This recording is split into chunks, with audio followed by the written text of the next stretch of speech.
मुझे आश्चर्य है कि मैं ऐसे देश में रह रहा हूँ जहाँ अपराधी को नहीं, अपराध होते हुए देखकर उसको रोकने के लिए सामने आने वाले को सजा दे दी जाती है। मध्य प्रदेश के नर्मदापुरम जिले के सिवनी मालवा क्षेत्र में 2 अगस्त को अमरावती महाराष्ट्र की तरफ जा रही एक गायों से भरे ट्रक को कुछ स्थानीय गोरक्षकों द्वारा रोक लिया जाता है। जब वे गोरक्षक इस अवैध तस्करी को रोकने का प्रयास कर रहे थे तो उन दोनों पक्षों के बीच हिंसक झड़प होती है और उस हिंसक झड़प में उस रात ड्राइवर नजीर अहमद की मृत्यु हो जाती है।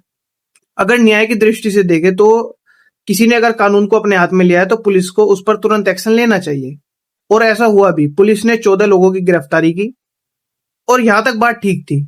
अब असल मोड़ आता है 13 जून 2026 को, जब नर्मदापुरम की एडिशनल सेशन कोर्ट का एक ऐतिहासिक और बेहद सख्त फैसला सामने आता है। अदालत ने इसे मॉब लिंचिंग का मामला माना और इसे अत्यंत क्रूरता की श्रेणी में रखते हुए आईपीसी की धारा 302 और 149 के तहत उन 14 लोगों को आजीवन कारावास की सजा सुना दी।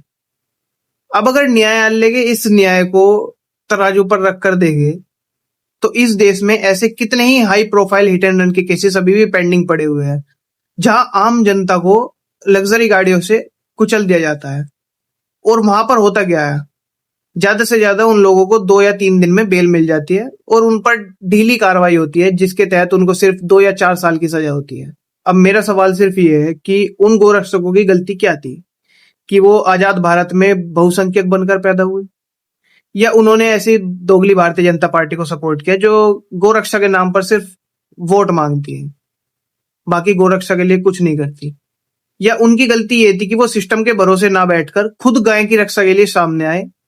और अगर इस देश का न्याय यही कहता है कि अगर अपराध आपके सामने हो रहा है और आप उसको रोकने के लिए सामने आ रहे हो और उस झड़प में आपसे अपराधी को चोट लग जाती है या वो अपराधी मर जाता है, तो आपके खिलाफ कानूनन सख्त कार्रवाई होगी और आपको हो सकता है उम्र कैद मिल जाए या आपको फांसी की सजा तक मिल जाए। अब आप बताइए कि इस देश में अगर ऐसी न्याय प्रणाली है तो क्या कोई भी अपने सामने अपराध होता देख उस अपराध को रोकने के लिए सामने आएगा? बिल्कुल नहीं। और ऐसा होता भी है। आपने सड़कों पर कई खौफनाक मंजर देखे होंगे जहां लोग सिर्फ खड़े तमाशा देखते रहते हैं। सैकड़ों की भीड़ खड़ी होती है लेकिन सिर्फ तमाशा देखने के लिए।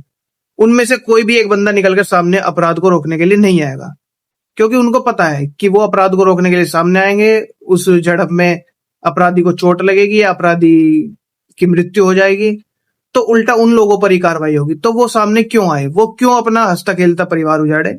वो क्यों पूरी उम्र अपनी जेल में गुजारे? तो आज अगर इन गोरक्षकों के साथ ऐसा हुआ है तो कल को आप लोगों के साथ भी होगा। इस देश में अगर ऐसी न्याय प्रणाली चलती रही तो इस देश में कोई भी अपराध को रोकने के लिए सामने नहीं आएगा। और अगर इस चीज को रोकना है तो आज आप लोगों को आवाज उठानी पड़ेगी। आप लोगों को उन गोरक्षकों के लिए आवाज उठानी पड़ेगी। अगर आप आवाज नहीं उठा सकते, जो लोग इन गोरक्षकों के लिए आवाज उठा रहे हैं, तो आप उन लोगों को सपोर्ट कीजिए। आज ये उनके साथ हुआ है तो कल को हो सकता है आप ना सहन कर पाए अपने सामने अपराध होता देख और आप उस अपराध को रोकने के लिए आगे बढ़े और कल को आप लोगों के साथ भी ऐसा हो सकता है। तो अगर वो चीजें रोकनी है, बदलनी है, मैं नहीं कह रहा कि उन लोगों को सजा नहीं होनी चाहिए, होनी चाहिए। उन्होंने कानून हाथ में लिया है, लेकिन इतनी सख्त सजा नहीं हो कि अगर कल को कोई अपने सामने अपराध होता भी देखे तो वो इस केस को देखकर वो आगे उस अपराध को रोकने के लिए सामने आए ही ना।